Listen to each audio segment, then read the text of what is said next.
sa pagitan po ni Senador Robin Padilla at saka ni DILG Secretary John Vic Rimulya. Ay, pakita nga ulit natin yun, Direk. Ipakita ulit natin. Pansinin niyo po ito, ha? Kasi meron tayong ipupunto sa bagay na yan, eh. Ano, ha? Balikan natin yung angle na yun.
Paakyat na sila sa plenaryo, Kuya Benny. Talagang bit-bit ni Senator Pia Cayetano, yung 18 Marines, no? Yung dalawa ron, talagang akbay-akbay niya. Sabi po ni SILG Rimulya, sa isang panayam, I was alone about to go home. Ano ha? No police blocking force was with me. Ano ha? I was walking out when a herd of people started pushing me through the narrow hall. Ayan. Ang sabi niya, papalabas na raw siya, nagkataon daw, na yung mga sandali na yon ay nagpangalubong sila doon sa may pinto na yon. Oo, yan, sa pinto na yan. Yan yung pakanan papunta sa elevator. Yan ho ba, sabi, pansinin nyo, humarang ba talaga siya o nagkasalubong? Parang, balikan nga natin yon kasi parang pinipigil niya, no? Ano ba tingin niyo mga kababayan? Ito, iba't ibang anggulo po ito, iba't ibang anggulo na talaga bang pinipigil ni Secretary John Vic Rimulya na makapunta sa plenaryo Senador Robin Padilla, Senadora Pia Cayetano, plus yung 18 soldiers, kasama si Atty. Baligod. Point, I'd like to thank Senator Robin Padilla because if not for him having the correct strategy of pulling Senator Pia aside or pushing Secretary Rimulya pagpasok, hindi kayo nakapasok ngayon dito. No? And I'd like to thank every single member ng staff ng Senado who are here today. Katulad ng ating lounge, hinanda pa nila yung pagkain, yung nag-ayos ng mga mesa. But hingi lang ako, Chairman, na magdasal at mag-reflect ang mga taga-Senado. If this was the declaration of martial law, 50 years ago, etc., no? There were many issues then. It was a different time. Pero you reflect later on, tama o hindi na padlock. I'll not judge that, no? I'll not judge that kasi we're here today. But here today, who is the legitimate Senate President? Because hindi to away ng dalawang barkada. Ang lahat ng empleyado natin dito will have to decide on Monday. Do we follow the Philippine Constitution or the Constitution of the 11+1? Do we follow the Senate rules or do we follow the rules of the 11+1? Sabi sa akin ng isa kong kaibigan kaninang umaga, Chairman, sometimes you have to bend the Constitution to please Malacanang. I don't believe in that. Di ba? You can please Malacanang 1,000 ways, but don't bend the Philippine Constitution and our rules. And then, of course, as I said, iba-iba kami ng religion dito. Lahat tayo may pinaniniwalaan word of God. Babalik tayo sa truth, no? So, Mr. Chairman, I hope hindi tayo pigilan next week. And I have to apologize to you. Because kung walang issue dito, you would have been offered protection at least kung saan kayo pupunta dito. Diba? Having said that, Mr. President, ang news ngayon, Mr. Chairman, is that the President will call a special session. That's good. Because we announced it, alam na namin na minority na kami in terms of the number. Kasi nga, kinulong na nila si Senator Jinggoy, hindi pinayagan ang online voting sa senador, pero pinauwi lahat ng empleyado ngayon, mag-work from home na lang daw sila. So alam namin, napapalitan nyo kami sa committee, pero hindi nyo mapapalitan ng President kung hindi 13. So ito lang pakiusap ko sa Malacanang. Kumuha kayo ng isa pang senador para sa special session, bumaba na ako bilang Senate President. Para wala na tayong problema pare-pareho, pero para masunod yung konstitusyon. Kung pwede lang, Senator Amy, na bumaba ako today, Chairman, Senator Robin, gusto ko nang bumaba today as Senate President. Ang problema, I have a duty to the Filipino people and to the Philippine Constitution. Ang nakalagay, until your successor is elected. Hindi pa tayo nag-elect ng successor. So, OSAA, Secretariat, lahat ng empleyado, I'm sorry to put this on you. Not at the penalty of dismissal or cases. Hindi po ako ganun magtrabaho. Konsensya nyo. Alam nyo ang batas. Sino ang susundin nyo? Yung peke na acting Senate President o yung sinasabi ng ating konstitusyon na Senate President. So Malacanang, yun lang advice ko sa inyo. Hintayin nyo na maka-13, tawagin nyo yung special session. Pwede siguro tayo magpahiram ng isa para maka-13 na sila. No, kasi I hate the fact that we're in a situation that we cannot follow the law. So Attorney Baligod, 18 nating magigiting na sundalo. Salamat sa panahon ito. No? Yeah. So, we'll sabi, at the request of Senator Amy, can you show the pictures just so that you can identify it para on the record ito, no? Para pag gumawa ng report ng Blue Ribbon Committee. But from our hearts, ang dami nagte-text sa amin. Hindi kami humuhusga, ang publiko ang humuhusga, pero nagpapasalamat na dumating kayo ngayong araw na to. Sige, sir. Yung time na yan, Your Honor, advance team kami, Your Honor. Nauna kami sa area kasi in-advise na kami ng team leader namin na mag-proceed na sa building ni Tito Soto sa Baclaran. So, after lunch, nandun na po kami aboard. Ngayon, nag-antay kami na dumating sila ni Boss Saldi. Kalaw na dumating sila. Ngayon, na okay na yung area, nariko na namin. Pagdating nila, ako nag-guide po doon sa baba. Parang may basement sa gilid po. Ngayon, dumiretso yung limo ni Boss, umikot. Tapos nag-drop off. Tapos umakyat sa parang nagdanan, Your Honor. At tapos may elevator. Kasama niya po si A.A. Mark, saka si Paul, saka yung SO niya po si Police Major Dichoso po. Tapos noon, pasakay siya sa elevator, pagbukas ng elevator, may nagsalubong po doon. Sumakay sila.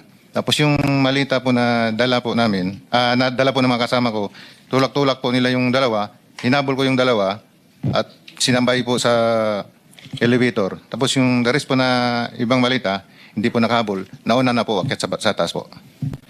Anong dineliver nyo? Pera? Pera po. Alam mo magkano? Large po, malaki. Large, ang large usually, ang laman ay... 40 to 70 po. So ilan ang dineliver? Mga 40 to 70 po yung... So isang laman po. maleta lang? 5 po, 5. 5 maleta na tig Opo. 40? Yes, Your Honor. Yeah. So more or less, kailan to? Sige, Your Honor. More or less, kailan? When? Year 2024 po, bago Campaign period? Yes po. Okay. So, dun sa susunod na paragraph, pero walang pangalan kung sino, nandito din pangalan ni Senator Erwin Tulfo, na pinapangalan nilang susunod na chairman ng Blue Ribbon Committee kung sila masusunod. Sinong may alam nito? Dito po, si... So, babalikan kita, sir, dun sa details kay Senator Soto. Kay Senator Tulfo? Ako po, magandang umaga po, Your Yes. Honor. Ako po yung involved doon kay Senator Erwin Tulfo. Sir, pangalan tapos pakikwento na lang yung circumstance. Ako po, sir, si Bernard Gumban. Bali po, nakapag-deliver po ako doon kay Senator Erwin Tulfo ng 2 bisis. Yung una po, 2 maleta, tapos yung pangalawa po, 6. Ano yung 2 maleta? Anong size? Maliit lang po, small tsaka medium siguro. Small. Ano ulit laman ng small? Nasa 20 to 25. Okay, and then medium? Yung medium po. Ay, medium ata yung 20 to 25, no? Tama ba? Maliit po. Yung small po, Okay, tapos yung medium? nasa 40 to 50. Okay, so ang dineliver mo is from 60 to 70. Okay. Tapos yung pangalawang beses po, Your Honor, 6 na malita na po. 6 na gano'ng kalaki? Halo-halo po. Halo-halo na. Opo, So, Your Honor. even assuming small lahat, kung 6 sa 25, at least 150. No, at least. Oo. Saan ang first at saan yung second delivery? Dito sa may bahay niya po, Your Honor, dito sa Green Hills. Para kanino naman yung dinala ninyo? Ang narinig ko po nun, sir, para kay President Marcos, sir. Narinig mo lang. Kung baka naman hindi totoo yung... Kasi nandun ka ba nung i-deliver? Kami po kasi yung nagdala doon sa Delta Gate, sir. At si Sergeant Tubi po ang kasama ni Boss Aldi na pumunta doon sa Ilocos. Kasama nyo si Congressman Saldico nung mag-deliver kayo? Kami po yung nagdala, sir, sa Delta Gate. Then sila Sergeant Tubi at saka ni Boss Aldi ang nagdala po doon sa Ilocos. Mr. Chair, saan sa Ilocos? Your Honor, ako po si Bernard Ube. Sa Paway po, Your Honor. Yung dalawa kayo, pumuntang Ilocos? Yung Yes may po. mga retrato pa ng eroplano? Yung nag-receive lang po kung sino po doon sa Paway po nag-receive po. Alam niyo yung address o yung bahay, kahit barangay lamang? Your Honor, hindi po kasi gabi po kami dumating ni Kong Saldi doon sa area po. Pero kasama ko po si Kong Saldi. Alam niya po yung kung ano po yung exact address nun. Anong itsura? Naka-Yeter U, ma'am, nakatabi po ng lake. Yung lugar po. Tabi ng lake o tabi ng dagat? Kasi gabi po, either dagat or lake yun, ma'am. Basta tabing tubig, Yes po. baybayin. Yes po. Tapos saan kayo?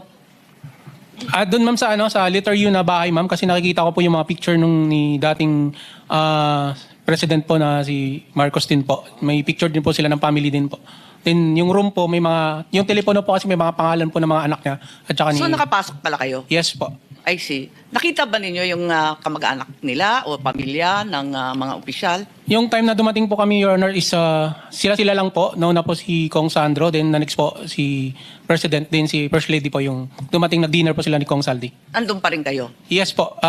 Kinamugaan na po kami bumalik po ng Maynila po. Kailan kayo nagpa-picture? Nakita ko may mga retrato pa kayo eh. Your Honor, natandaan ko 2022 pero di ko matandaan yung... Pero that was the same visit nung naghatid kayo ng Yes maleta. po, yes, Your Honor. Thank you po. Sino po ang nag-deliver sa 14 Nara Street sa Forbes Park? 1, 2, 3, 4, 5, 6, 7, 8, 9. So siya po ang nagdi-deliver diyan sa lugar na yan. Paano po nyo nalaman na yung po ay bahay o pag-aari ni former Speaker Martin Romualdez? 14 Nara Street. Your Honor, bago po kami papasok ng gate, sasabihin po yung number ng bahay at saka yung kaninong bahay po bago papasok po.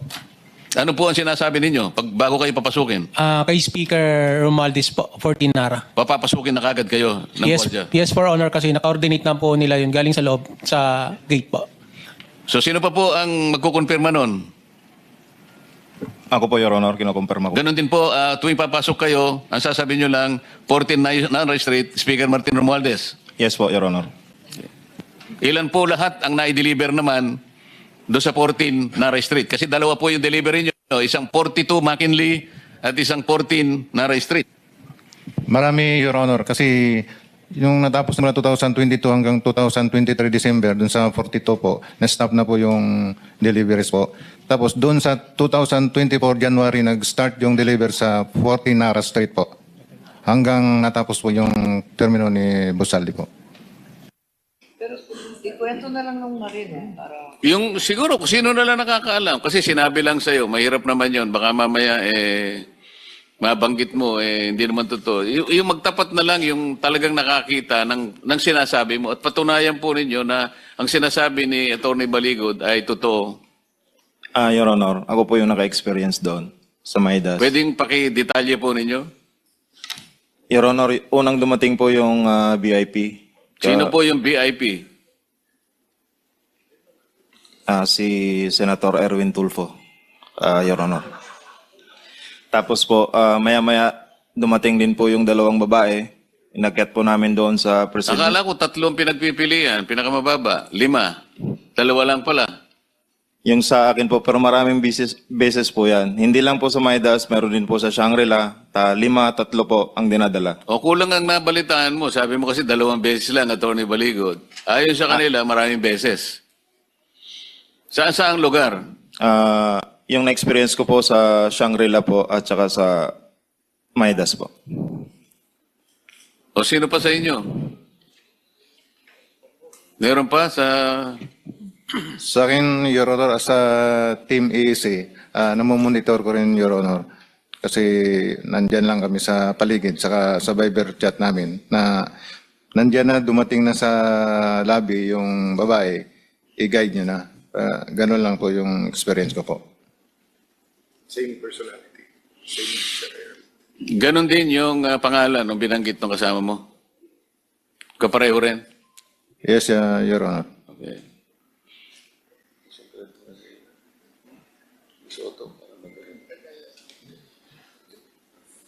Mr. Chairman, the issue kasi here is bakit ayaw ituloy ito. And if ginamit ni Senator Soto at Senator Lacson for false accusation or selective justice, because lumalabas dito magkakampi yung DOJ ombudsman at witnesses, at sila nakakapili kung sino ang state witness at hindi. No? Ang aking balita sa case ni Senator Joel Villanueva, in fact, 4 yung version na lumabas dito, tapos bumaliktad na nga yung 2. So medyo magulo yung mga storya. So I was just really surprised bakit ganun ang reaction. Alam mo, nung nag-umpisa to, hindi natin kalaban ang Malacanang eh. Yung dito sa changing of here, in fact, may mga dialogues through informal channels para sabihin, trabaho tayo, economics, impartial na impeachment, no? Meaning fair sa dalawang side. Pero nagulat kami bakit ganyan reaction at ayaw talaga matuloy ito.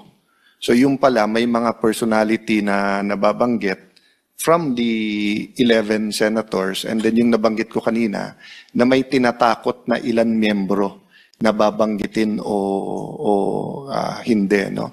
So I really hope that you will have your day in court, so to speak, meaning a real interview by the DOJ, by the Office of the Ombudsman. I think, Attorney, the individual affidavits will be important. And I really hope you keep your group together. And siguro mananawagan lang ako sa mga kababayan natin kung kayo'y naniniwala sa grupo. Yun nga, they're existing now by ambag-ambag. I don't know how, but siguro through Attorney Baligod, because their daily lives ng kanilang pamilya continues eh. And we don't know if this scandal will be 1 week, 1 month, 1 year, because tip of the... So lumalabas sa inyo, no? 2022 pa lang? When was the first delivery? Sir, paki-mic lang para. September 2022. 2022. And they took office June 30. So, hindi pa siguro namang ghost project yan. So, regardless saan galing ang pera, it only took July, August, September. It only, late July, kasi hindi siya naging APRO until SONA after SONA. So, August, September, so parang 2 buwan pa lang may delivery na. So, we're talking about corruption scandals that were already in existence 2022, 23, 24, bago to sumabog lahat ng 2025. No? So, Mr. Chairman, I hope nga that people will continue to help us, point us at the right direction, yung mga tamang witness. And kabaliktaran, kung may nanonood ngayon na tingin nyo ng bobola, nabayaran, nagsisinungaling ang mga kaharap namin ngayon, give us the information so that we will test their credibility. Thank you, Mr. Chairman. From my side, I think we should give them rest. I hope they'll be safe, but I think it's very important we schedule a hearing next year. Tingin ko makikipag-unahan yung 11 eh. Kung ano mauna yung special session or yung pangalawa nating hearing. No? But si Alan Cayetano hindi unifier, di ba? Di totoo yun, ha? Kita mo, lahat sila, Marcos na rin eh. Nagkaisa sila doon. No. Napagkaisa ko sila doon. Yung kaliwa, yung mga dilaw, yung mga pink, yung mga dating aktivista, yung mga dito. Kampi-kampi na ngayon sila sa Malacanang. So napagkaisa ko sila. So hindi totoo na hindi ako unifier. Thank you.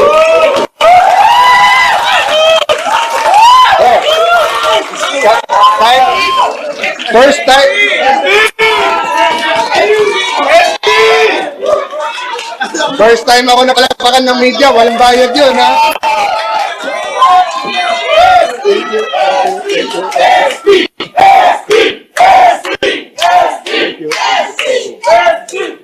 Guys, ang hiningi ko lang, don't give us any quarters. Prayers for the country. Thank you, everyone. Thank you. Sorry. Yes. Kanina, sir, na-mention nyo na yung threat lagi doon sa mga kasama ninyo na dyan. How do you intend to protect po yung mga kasama po ninyo para hindi pa kayo nalagasan lalo? Prayers, walk of faith. Nung nawala si Bato, yung misis nag-text sa akin, nag-text o tumawag kay Senator Robin, nag-text, tumawag kay Senator Bongo, sana naman daw sa bawat panggigipit maalala na si Bato, maganda na ang taguan, pero pumunta pa ang Senate para lang magbagong direksyon. Nung nakulong si Jinggoy, yun din ang sinabi niya sa akin, ako kasama niya doon. Sabi niya, pare, dead meat na ako dito, baka mabulok na ako dito. Pag naghiwalay-hiwalay pa, sabi mo sa grupo, hindi ako bumigay. I saw him during the most crucial time, di ba? So, nangyari yung nangyari kahapon, so we're still praying. But remember, tao din yung 11+1. Baka meron pa makonsensya sa kanila. Diba? You know, the problem with corruption in the Philippines is that when you put every single person under the microscope, may makikita ka eh. Diba? The best answer I heard was the former Secretary Angie Reyes. Sabi niya, alam mo, pag tinanong yung politiko, nagnakaw ka ba? Eh sabi niya, mag-uwi ka lang ng paperclip eh. Sa gobyerno, nagnakaw ka na eh. So it's a matter of degree eh. So that's why, di ba, once upon a time, sabi ko, baka gusto nyo resign all na lang, tapos bawal na tayo tumakbo, para clean slate. Lahat sila ayaw. Kasi nagkaisa din sila, ako lang daw dapat mag-resign. Kaya unify people. Okay? Thank you.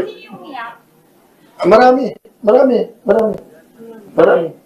Last two questions. Are you still confident, sir, sa grupo nyo na wala nang kakalas? Knowing na lipat na si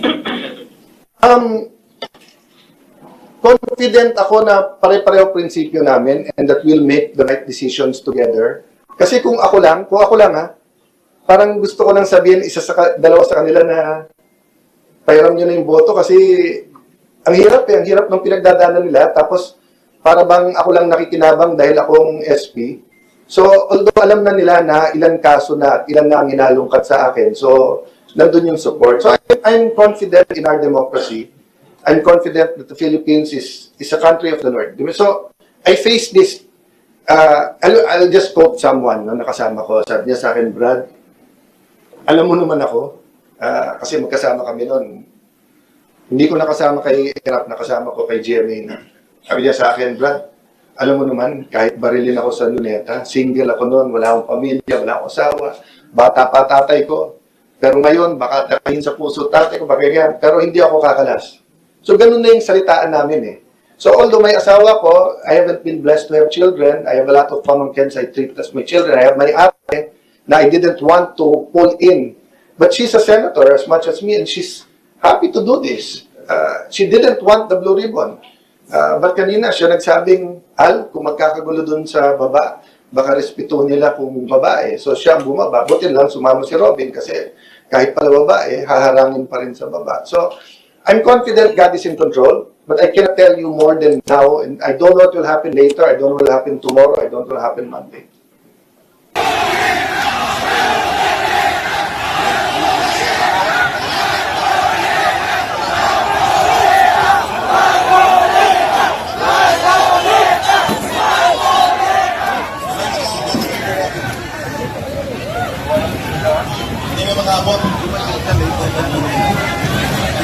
Dito na lang siya. Tingnan natin kung papasok siya. Iwan muna tayo. Bago tayo. Tayo na natin kung mga kahalan. Let's